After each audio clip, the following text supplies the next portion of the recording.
And I think there's a stigma around breath work where it seems almost cookie. Does that kind of Yeah, make sense? yeah, I think Where do that's you think fair. that comes from? That's a really interesting point. And I actually had quite a similar experience whenever I first went into experience breathwork. It was through a yoga class, and breathwork within yoga is called pranayama.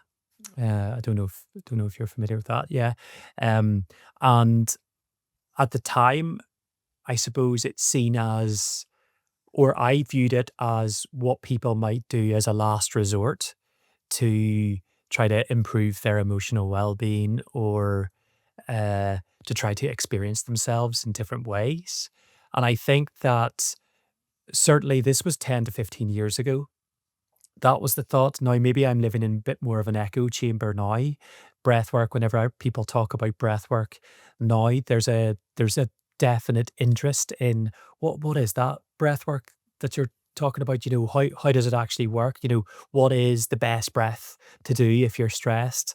Or, it's quite, I was at a dinner last night and it was like, what is the best thing during the day if I've never done breath work before? What Mm. might someone like me do, And I do think that there's more of a genuine interest and curiosity around it. But for sure, I was like you, um, maybe previously, whenever I suppose there there is a, maybe it's that people don't know exactly what they're supposed to get out of it, you know? Yeah, yeah. And it could be that because some people hear, oh, but it relaxes you. It's all about relaxation, and then they try it for 2 minutes, and they're like, that did anything but relax me. All I did was start to think about all the things I have to do. And then all of a sudden I'm crap at that. I Mm. can't meditate. I can't do breath work, and so many times I've heard that sentence. And really, it's not about that. It's not about being good or bad at it. Yeah, and I think when you bring it back to kind of primitive nature, we come into the world breathing, and I think somewhere along the way we don't forget how to do it, but perhaps we don't do it as well as we used to. Like I remember when I used to run around the playground when I was 12 years old, and I'd never get out of breath because my breathing Yeah. and posture was probably great. Whereas now, Mhm. because I'm slumped over a screen the whole day and like editing, I think that has a big kind of play on it. I think you're just right. Posture is one of these kind of very often forgotten aspects of efficient breath work. If you think that the diaphragm moves 4 to 6 inches up and down whenever we're breathing really fully. And of course, if you're hunched over and slouched, you're not really allowing the diaphragm to move up and down the way it needs to. If you Mm. start to become really, really stiff in the ribs and in the back, you're not allowing the ribs and the lungs to move. They are elastic. They want to be moving. And yet, if you've got all that very tight fascia, Mhm. you're just not allowing that to happen. So I think posture's a huge aspect, actually, genuinely.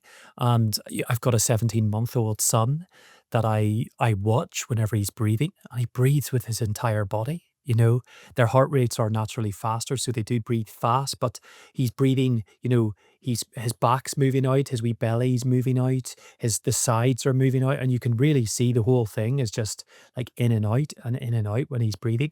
And as you say, it's the most natural thing we'll ever do because it happens consciously and unconsciously, thankfully, because that's what keeps us alive, of course.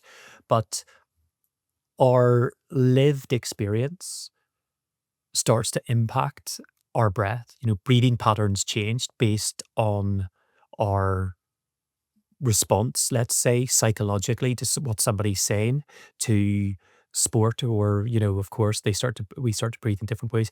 Our breathing patterns change based on what signals our body is picking up from the hormones that are being released. So if you imagine this is happening, or we're not asking a certain hormone to be released, this is happening, and then our breath is responding to it. If this happens kind of over and over and over again, the nervous system just learns, And then it Mm. says, okay, this is the way that I breathe now, because this is the hormone that always gets released and this is the response that I make to it. That can be positive or negative, but for a lot of people, it can be a negative because they've just got used to breathing in a certain way to make as a result of an adaptation that it made, Mm. whenever we had a cold or whenever we had an illness and that adaptation started, but then the loop never finishes. And so it just kind of starts to breathe like that for the rest of until you consciously change it. And that's essentially what breath work is all around. Starting to try to become aware of how you're breathing in any given moment, and and trying to breathe more efficiently.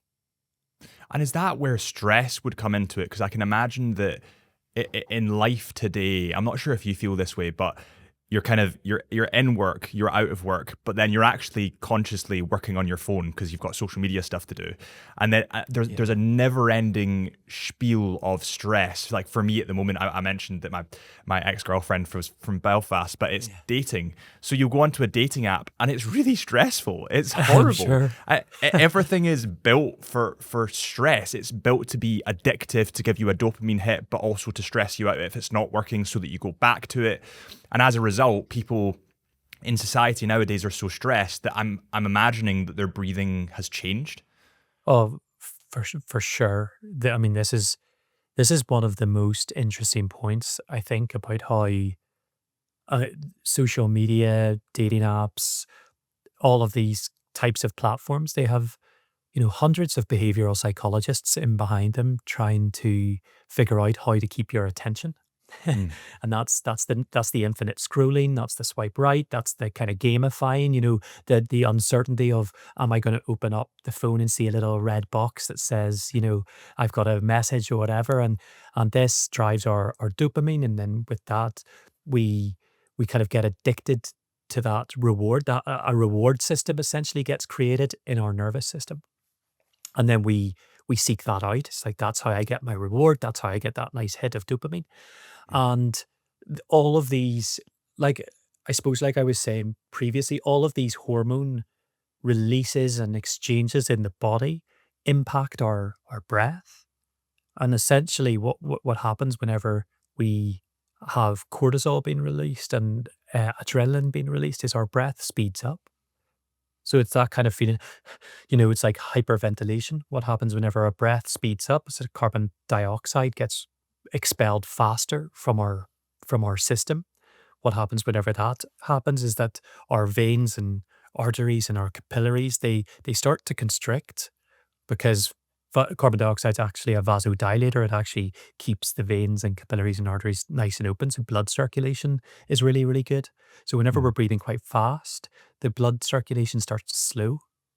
Whenever that slows, then oxygen doesn't get released as efficiently into your muscles, into the brain.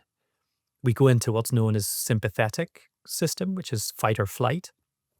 Your prefrontal cortex, which is like your thinking brain, your rational thinking brain, goes offline. And emotional centers are essentially running the ship at that time. So of course you kind of go into like a fight flight emotional reactivity, and your breath is very fast. So this kind of anchors this state of anxiety as a place where you don't really feel in control. So whenever you finally come down, you maybe get out of the situation, you come home, you just relax, you're not on the dating apps and you're just having a wee drink of water and you're relaxing, maybe you can drop back into parasympathetic state. This Mm. is rest and digest. But the problem is that the nervous system has an imprint and a memory, let's say, a somatic memory of that state that has just happened at whatever it was, 2 o'clock that day.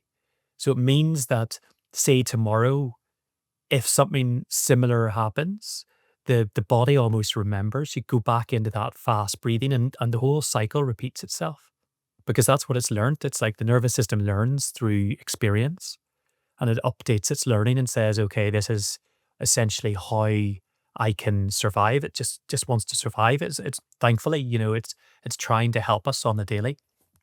Um, but these adaptations can create problems because we've anchored the state of anxiety into that particular feeling, and then that can replay, and it's called essentially an old pattern Mhm. um, within your physiology that replays across loads of situations, and in a way that becomes certainty in the body, and the nervous system craves certainty. It doesn't like new experiences so much because it doesn't really, it creates what's known as a prediction error because it's kind of constantly predicting what is needed for any sort of situation. The hormone release, okay, great, that's what you needed to get through that.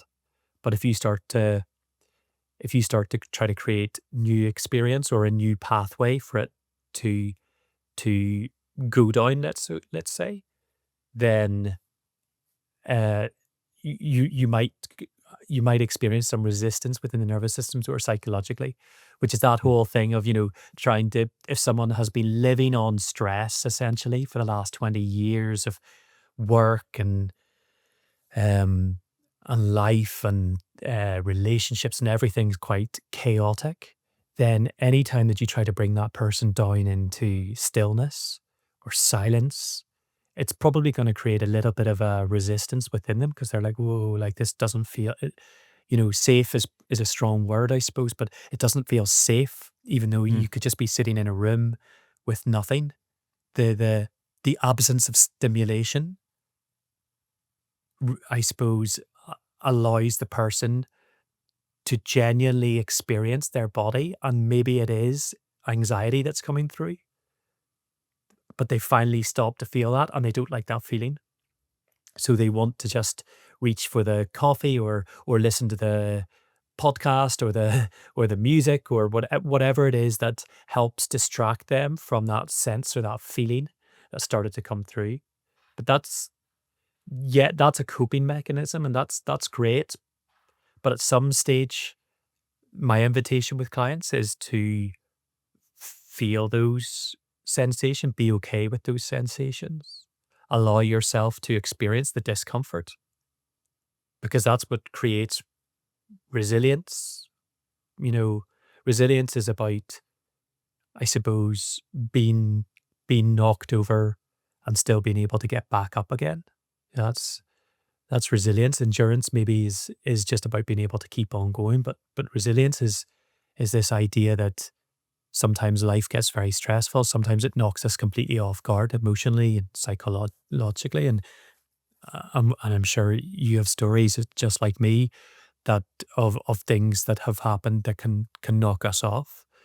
Resilience, building capacity within yourself, is the ability to go into the pain or the sadness or the grief or the trauma, but also come back to center, not be afraid to have that discomfort, because knowing that that's part of the human experience and part of life as well. If you guys enjoyed that clip, please do me a huge favor before you go and head over to our Into the Mind podcast official page where we have the raw, uncut Into the Mind podcast, and hit that subscribe button. And the more subscribers we get, the more incredible guests we can get on the show. I really appreciate you guys for watching. Thank you so much. And I'll see you all real soon.